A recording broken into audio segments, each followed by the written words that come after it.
حضور کے انتقال ظاہری کے بعد ایک لڑکی میرے گھر پہ آئی. اس نے کہا اے امی عائشہ دروازہ کھولو. میں نے دروازہ کھولا. میں نے کہا کیا بات ہے؟ اس لڑکی نے کہا اے امی آمنہ حضور کے انتقال کو کئی مہینے ہو گئے ہیں. جب سے حضور دنیا سے چلے گئے حضور کی یاد بہت آتی ہے.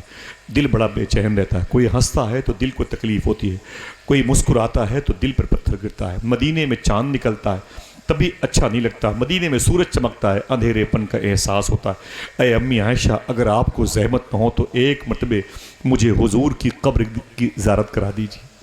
میں قبر مصطفیٰ ذریعہ مزار مصطفیٰ ذریعہ مبارکہ دیکھنا چاہتی ہوں. امی عائشہ کہتی ہیں اس لڑکی کی محبت مجھ سے گوارا دیکھی نہ گئی کہ میں اس کی خواہش نہ پوری کروں. میں تیار ہو گیا. میں نے کہا چل میری بیٹی چل. میں نے اس کا ہاتھ پکڑا. حضور کی مزار شریف جو میرے گھر پہ دروازہ کھولا, جیسے یہ مزار مصطفیٰ نظر آئی میں ادب سے کھڑی ہو گئی. میں نے کہا الصلاۃ والسلام علیک یا رسول اللہ. لڑکی نے بھی حضور کی بارگاہ میں سلام پیش کیا. جب سلام پیش کیا امی عائشہ کہتی ہیں جیسے اس لڑکی نے پہلی مرتبہ قبر مصطفیٰ کو دیکھی نا, زمین پر بیٹھ گئی, حضور کی قبر کی مٹی کو اٹھا کے چومتی تھی, اپنی آنکھوں سے لگاتی تھی, اپنے چہرے پر وہ لڑکی ملتی تھی اور کہتی تھی آقا آپ مجھے چھوڑ کے کیوں چلے گئے؟ سرکار آپ کی یاد بہت آتی ہے.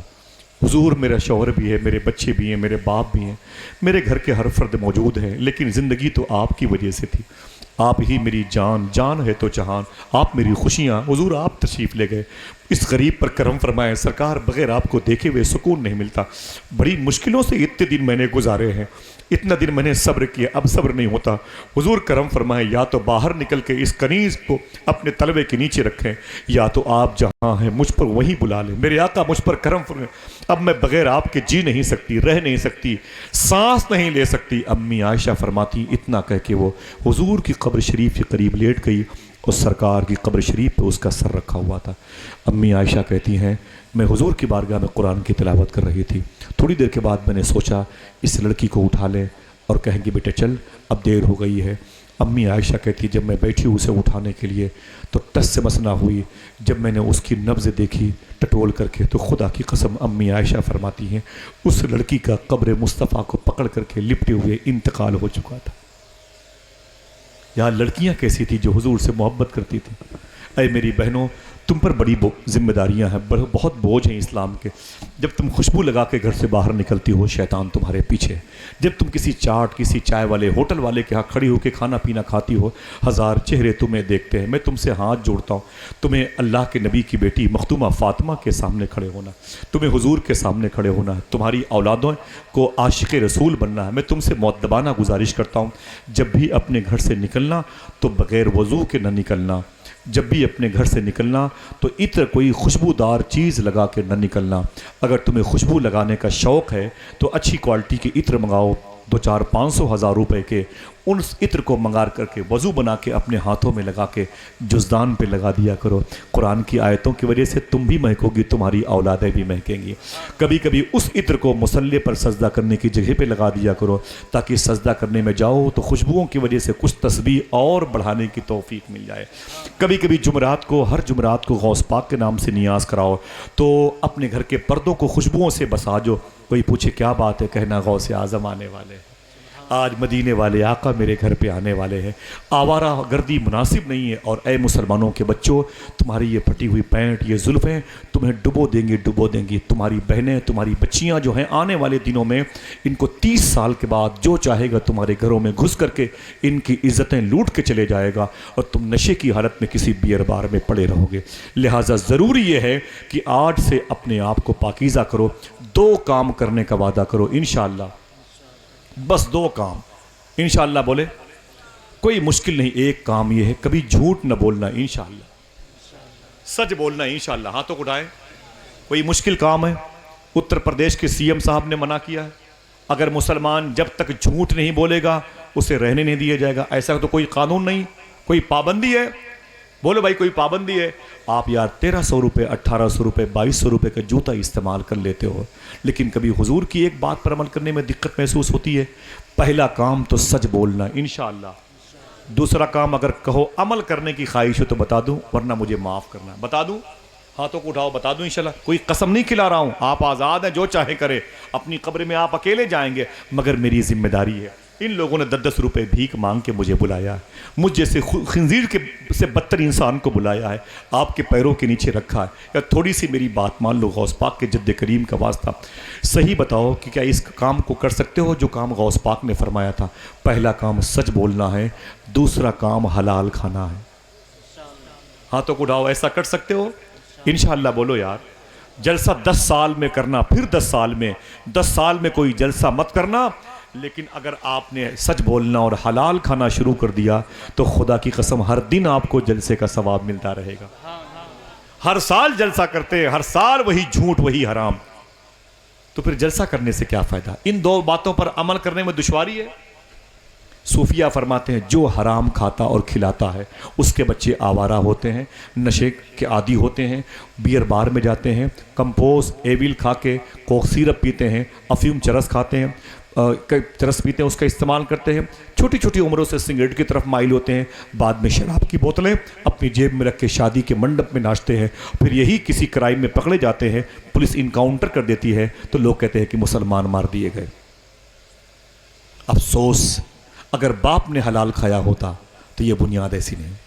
سمجھ رہے ہیں؟ ماں باپ کی ذمہ داری ہے، آنے والی جو نسلیں ہیں اس کی تیاری کرے، اور اگر کوئی حرام کھاتا ہے تو دوسرا نقصان یہ ہے اس کے بچے پہلے بے ادب ہوتے ہیں، علماء کے حضرت صحیح ہوتا ہے، پہلے عالموں کا ادب چھوڑتے ہیں، پھر ان بزرگوں کا، یہ جو چہرے بیٹھے نا میرے سامنے، یہ جو مبارک چہرے نا، ان کی بے ادبی کرتے ہیں، ان کی لاٹھیاں پھینک دیں گے مسجد کے دروازے سے، ان کی چپلیں غائب کر دیں گے، آہستہ آہستہ پھر قرآن کے پاری کی توہین کریں گے، پھر یہ حضور کی توہین کریں گے۔ حرام کھانے والوں کی اولادیں ہی اکثر و بیشتر وہابیہ دیابنا کا روپ اختیار کرتی ہیں۔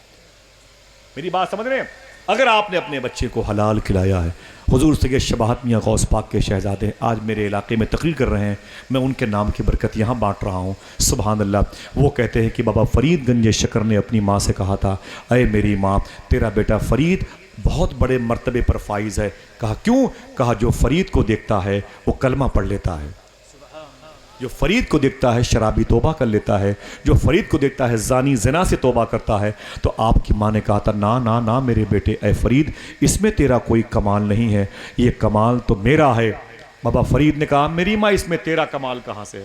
کمال تو میرا ہے، میں ایک ایک پیر پہ کھڑے ہو کے قرآن پڑھتا ہوں، اپنے دسترخوان کی روٹیاں کتوں کو غریبوں کو دے دیتا ہوں، محنت میں کرتا ہوں، تیرا کمال کیا ہے؟ تو آپ کی ماں نے کہا تھا اے میرے بیٹے فرید، اگر بچپن میں تجھے میں نے وضو کر کے دودھ نہ پلایا ہوتا تو یہ کمال تیرے اندر پیدا نہ ہوا ہوتا۔ ذرا مجھے دل سے بتاؤ، اگر ماں باپ صحیح طریقے سے بچوں کی پرورش کی طرف دھیان دے تو بچے عاشق رسول پیدا ہوں گے کہ نہیں؟ ہاتھوں کو اٹھا کے بولو۔ تھک گئے؟ بات ختم کر دوں؟ بٹوا دیا جائے شیرینی؟ ہے کہ نہیں بھائی؟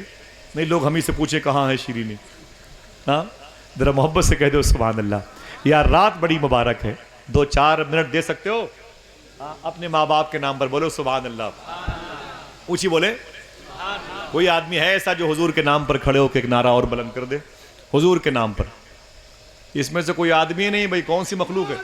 اے ماشاء اللہ، بولے سرکار کی آمد، میرے آقا صلی اللہ علیہ وسلم پیدا ہوئے 7 دن کے بعد، کتنے؟ 7 ہی لوگ بولو گے؟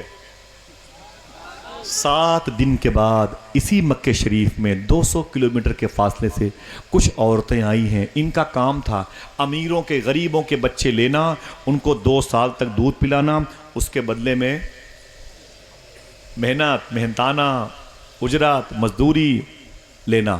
انہی عورتوں میں ایک عورت ایسی بھی آئی تھی جس کا نام آپ کو آپ کی ماں نے بتایا، اسے دنیا حضرت حلیمہ کے نام سے جانتی ہے۔ ذرا سب سے غریب عورت تھی، امی حلیمہ کہتی ہیں میں بھی آئی تھی مکہ شریف، میرے خاندان کی بڑی بڑی اور بھی عورتیں آئی تھیں۔ دیکھنا بچے، تمہاری وجہ سے تقریر کر رہا ہوں، ان بچوں کی وجہ سے، سبحان اللہ کہہ دو، ماشاءاللہ۔ حضور کی عمر شریف بھی، پیار سے بولو۔ امی حلیمہ کہتی میں بھی آئی مکہ شریف میں، تو میں بھی گھر میں گئی جہاں جہاں بچے پیدا ہوئے تھے، بڑے بڑے امیروں کے یہاں میں گئی، میں نے کہا بھئی آپ کے یہاں بچہ؟ بولے وہ تو لے گئی دوسری دائی بولتے ہیں دودھ پلانے والی عورت کو، جو دودھ پلاتی اپنے پستان کا، اس کے بدلے میں پیسے لیتی تھی۔ بولے وہ تو لے گئی۔ تو بعد میں امی حلیمہ کہتی مجھے کوئی بچہ ہی نہیں ملا، میں سمجھی کہ شاید خالی ہاتھ جانا پڑے گا، تب کسی نے کہا اے حلیمہ اسی قریب میں قبیلے قریش اور ہاشم میں ایک بچہ پیدا ہوا ہے تو بڑا خوبصورت، لیکن یتیم ہے، وہ کم ملے گا، پیسے تجھے زیادہ نہیں ملیں گے، اور دل کہے تو جا کے دیکھ لے، بات بن جائے تو ٹھیک ہے، جا کے لے لے، غریب ہے یتیم ہے تو کیا ہوا، جا کے لے لے بات۔ امی حلیمہ کہتی میں دروازے پر آئی تو مجھے تو گھر عطردان محسوس ہو رہا تھا، خوشبودار محسوس ہو رہا تھا، وہی خوشبو جو میں نے مکے کی ہر گلی میں محسوس کی تھی، اب پتہ چلا ہے وہ خوشبو اسی گھر سے نکل رہی ہے۔ امی حلیمہ کہتی ہیں عبد المطلب تھے، میں نے کہا آپ؟ بولے میں کعبے کا مجاور ہوں، کیا بات ہے؟ امی حلیمہ کہتی میں نے سنا ہے کہ تمہارے گھر میں کوئی بچہ پیدا ہوا ہے۔ عبد المطلب کہتے ہیں ہاں کیا بات ہے، تم کون ہو؟ بولے ہم دودھ کرائے کی پستان سے دودھ پلاتے ہیں، اجر لیتے ہیں اس کا۔ تو جناب عبد المطلب کہتے چلو، امی حلیمہ کہتے مجھے بچہ دکھا دو، بات بن گئی، تمہارے بیٹے کو میں لے لوں گی۔ امی حلیمہ کو لے کے عبد المطلب اسی کمرے میں گئے جس کمرے میں حضور اپنی امی کے ساتھ آرام کر رہے تھے۔ ایک طرف حضور کی ماں امی آمنہ بیٹھی ہوئی تھیں، حضور ان کی گود میں تھے، اور اب ایک طرف قریب بیٹھ گئی امی حلیمہ، یعنی بیچ میں حضور ہیں، دائیں بائیں حضور کی دو مائیں بیٹھی ہوئی ہیں۔ سبحان اللہ۔ امی حلیمہ نے کہا آپ کون ہیں؟ تو امی آمنہ نے کہا کہ میں اس شہزادے کی ماں ہوں۔ سبحان اللہ۔ لوگ مجھے بی بی آمنہ کے نام سے جانتے ہیں۔ ان کی پیاری پیشانی دیکھی تو امی حلیمہ خوش ہو گئی، کہا ایسی قسمت میں نے کسی کی نہیں دیکھی، آپ کی قسمت بھی اچھی ہے، آپ کی صورت بھی اچھی ہے، آپ کی سیرت بھی اچھی ہے، آپ کا بیٹا بڑا پیارا ہے۔ اے آمنہ میں نے سنا ہے کہ بہت ساری عورتیں تمہارے گھر میں آئی تھیں تمہارے بیٹے کو لینے کے لیے، لیکن تمہارا بیٹا یتیم ہوا ہے، تمہارے شوہر انتقال کر گئے، اس لیے کسی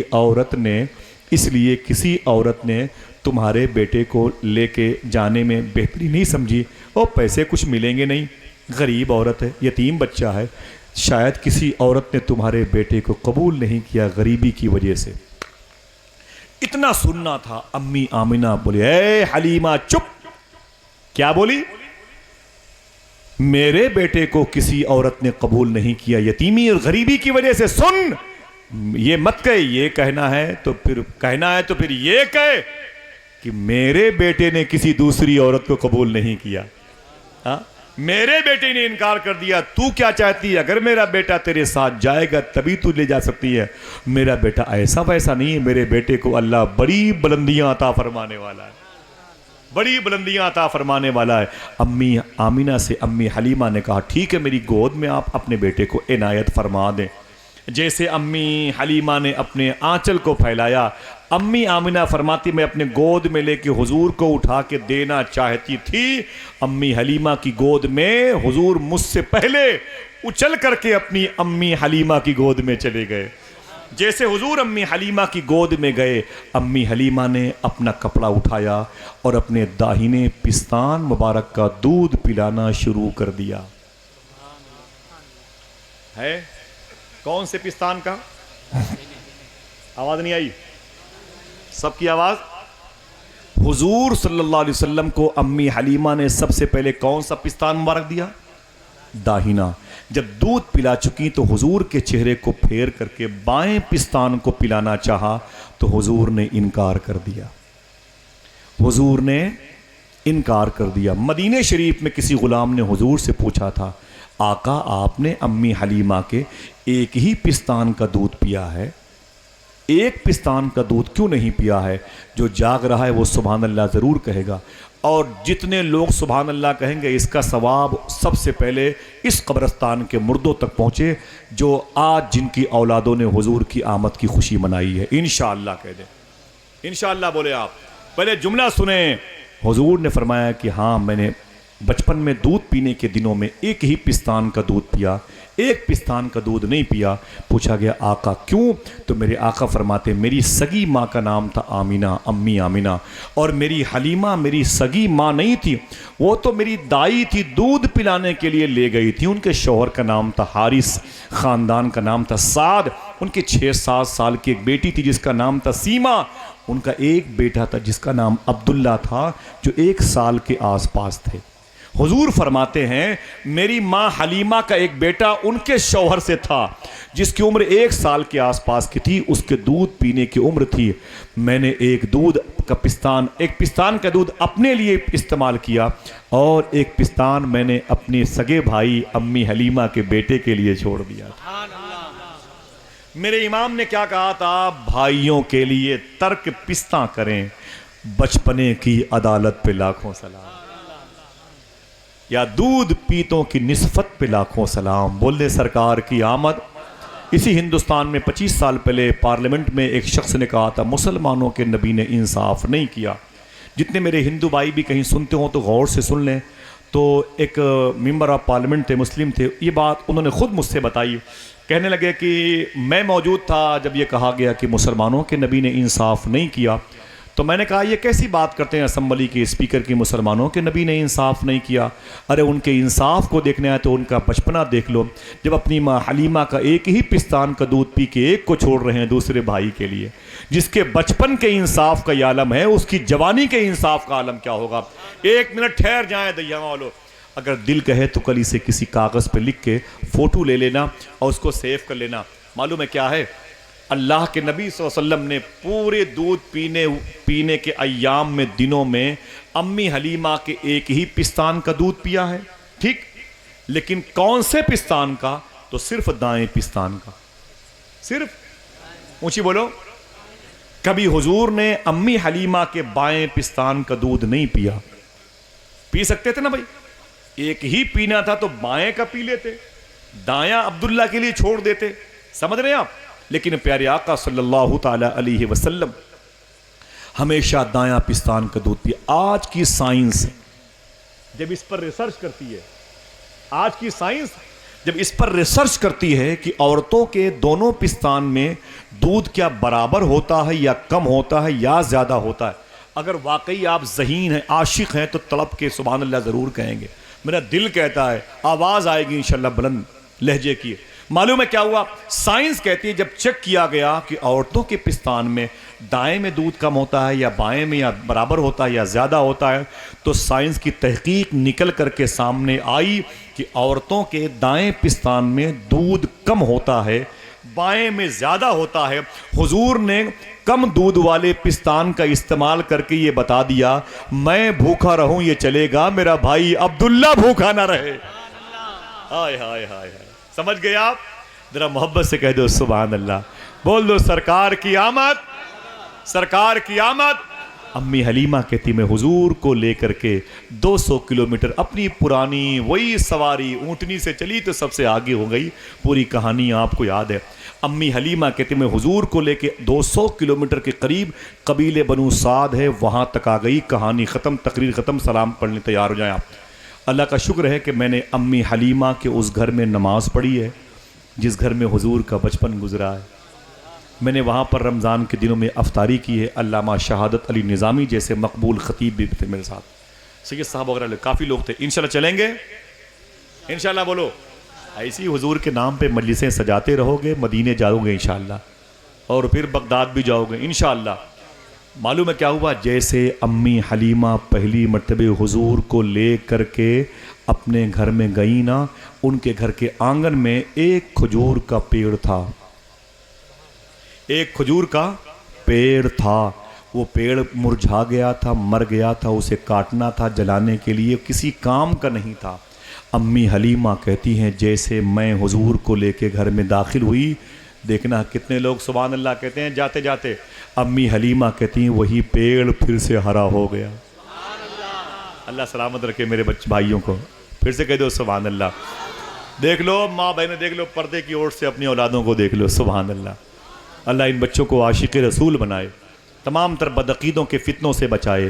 امی حلیمہ کہتی ہیں جیسے میں حضور کو لے کے آگے بڑھی وہی پیڑ ہرا ہو گیا، دیکھتے دیکھتے اس میں سے پتیاں نکل آئیں، دیکھتے دیکھتے اس میں سے کھجوریں نکل آئیں، دیکھتے دیکھتے کھجوریں پک بھی گئیں، پک بھی گئیں۔ میں نے کہا اے میرے شوہر حارث ذرا دیکھو تو صحیح، یہ پکی کھجوریں نکالو، ان کو اتارو، لے جا کر کے منڈی بیچو، دال چاول نمک کا انتظام ہو جائے، گھر میں غریبی ہے۔ امی حلیمہ کے شوہر جناب حارث کہتے ہیں میں نے اس سارے کھجوروں کو اپنے سر پہ رکھا اور گئے منڈی میں بیچ کے جب آئے نا امی حلیمہ کے شوہر حارث تو کہتے ہیں جب میں اندر اپنے گھر میں آیا نا آنگن میں تو بہت ڈھیر سارا سامان لے کے آیا، بہت سارے ساز و سامان لے کے میں اپنے گھر میں آیا. سمجھ رہے ہیں آپ؟ جب میری بیوی حلیمہ نے حضور کو دودھ پلاتے وقت دیکھا اے میرے شوہر حارث اتنا لگیج سر پہ لیے کہاں سے آ رہے ہو؟ تو میرے شوہر نے کہا اے حلیمہ کھجوریں بڑی مہنگی بکی ہیں، کھجوریں بڑی مہنگی بکی ہیں، سارے پیسوں سے میں نے ایسا راشن لے لیا ایسا گھر بھر جائے گا راشن سے. حضور کے تلوے کے نیچے سے آواز آئی، کیا مطلب؟ اے حلیمہ تو کیا مجھے پالے گی، تیرے پورے خاندان کو میں پالنے کے لیے آ گیا ہوں. ذرا ہاتھوں کو اڑا کے بولے سرکار کی آمد. اونچی بولے ہیں، لگا کے نعرہ لگائیں ماشاءاللہ. تبریز بھائی بہت بہت شکریہ، ماشاءاللہ زندہ باد، بہت بہت شکریہ، جیتے رہیے ماشاءاللہ. اعلیٰ حضرت، اعلیٰ حضرت، سبحان اللہ صلی اللہ علیہ وسلم. جلوس نکالیے گا انشاءاللہ. میرے بھائی کو اللہ سلامت رکھے. آواز دینے